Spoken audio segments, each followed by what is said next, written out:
Shalom Aleihim, Bisem Yesua Hamasiah, salam sejahtera di dalam nama Tuhan Yesus Kristus. Bersama saya Pendeta Henry Tandianta MPS. Saya mendapat pertanyaan yang sulit.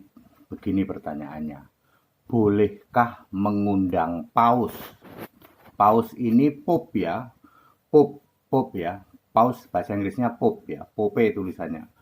Bukan paus, ikan paus bukan ya, ini Pope ya. Bolehkah mengundang paus? Bapak Ibu Saudara, paus adalah kepala negara.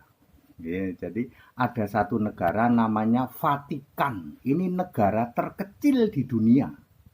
Itu luasnya malah di bawah RT di Indonesia. RT di Indonesia itu Vatikan itu luasnya di bawah RT. Penduduknya nggak nyampe 1.000. Nggak nyampe 1.000, saudara, di negara Vatikan itu ya. Kepala negaranya namanya paus. Kalau kita mengundang paus, negara mana saja, mengundang paus sebagai kepala negara. Nah, itu boleh. Sehingga dilakukan protokoler sebagai kepala negara. Walaupun itu kepala negaranya nggak sampai 1 RT luasnya. Hanya setengah kilometer persegi itu seberapa coba ya? Setengah kilometer persegi maksudnya ya kalau 250 berapa itu 200 kali 200 itu berapa ya nggak tahu lah, hitung aja sendirilah ya, nggak nyampe 1 kilometer persegi ya, nggak nyampe 1 kilo kali 1 kilo itu nggak nyampe ya, ya 1 RT lah kurang lebih, penduduknya nggak sampai 1.000 ya, silahkan dicek di Google ya, di internet. Itu negara Vatikan itu sebagai negara terkecil. Mengundang paus boleh nggak? Boleh kalau sebagai kepala negara. Ya, ingat, mengundang paus boleh sebagai kepala negara. Diperlakukan sebagai protokoler kepala negara. Yang jadi masalah adalah paus juga adalah kepala agama tertentu. Ini dia masalahnya. Blundernya di sini. Ya, agama tertentu ini ya itu bukan Kristen ya, dan Alkitabnya juga bukan pakai Alkitab ya, yang disembah juga bukan Yesus ya, sehingga ini dia ya, tidak boleh ya sebagai pemimpin agama paus ini nanti keliling jalan-jalan secara terbuka ya, tidak boleh ya.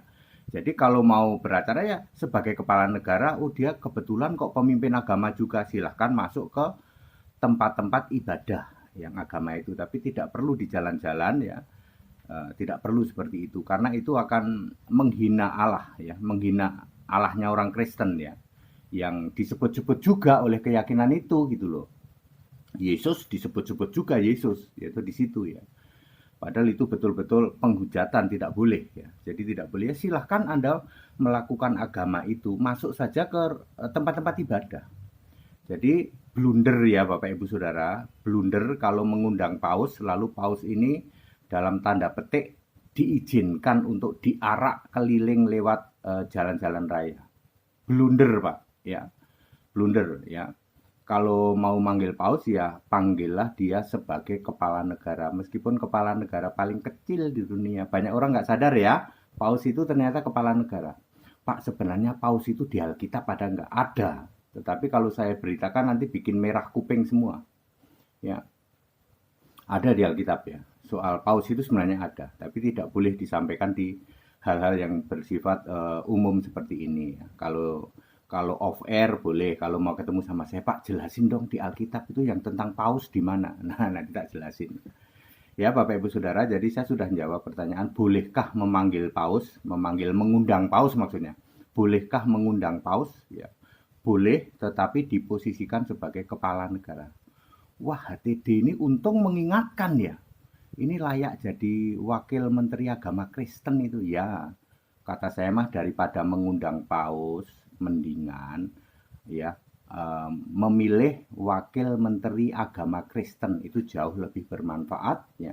Harus diisi orang-orang yang betul-betul murni dan konsekuen memegang Alkitab. Karena Kristen itu harus Alkitab. Tidak boleh dengan tradisi, tidak boleh dengan ajaran-ajaran yang tidak Alkitabiah. Jauh lebih penting ya toh